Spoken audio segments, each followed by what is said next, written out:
Au Maroc, des milliers de familles vivent encore dans la précarité un an après que le pays ait été frappé par un séisme dévastateur. La reconstruction tarde à se concrétiser malgré des promesses financières massives. Seules quelques habitations ont vu le jour. Parallèlement, des scandales de détournement de fonds destinés aux victimes émergent, aggravant une situation déjà critique. Entre lenteur des autorités et corruption, l'avenir des sinistrés reste incertain. Raouf Hamouche, toujours. Un an après le pire tremblement de terre qu'ait connu le Maroc depuis plus de 60 ans, le Marzen prouve encore une fois son incapacité à agir en un véritable gouvernement soucieux du bien-être de sa population.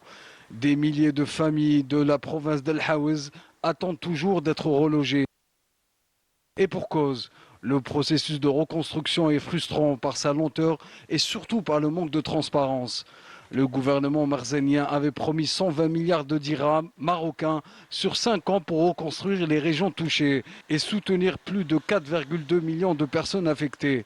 Aujourd'hui, seules 1000 habitations ont été achevées.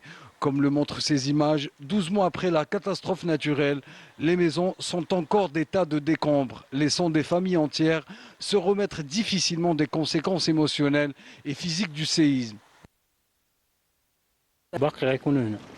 في الغالب بانه غيدخل البرد وغيلقاهم مازال هنا. كاين مشكل ديال الدعم، الناس تريبوا ليهم ديورهم ومستافدين من 80,000 درهم. ماشي ديال يبني، ماشي ديال يشري به بقعه. المهم كاين الاشكال بزاف. اغلبيه الناس هنا تقريبا 81% في الدوار عندنا مستافدين غير من الهدم الجزئي كما كيقولوا لي. Au moment où plusieurs affaires de détournement des aides post-séisme secouent encore le pays, des centaines de familles des villages sinistrés ont manifesté et réclamé le déblocage rapide des aides, des alternatives aux terrains non conformes et des structures médicales. En avril dernier, un ancien député proche du cercle du royaume marzenien aurait détourné les fonds en question, initialement destinés à soutenir les sinistrés à des fins inappropriées.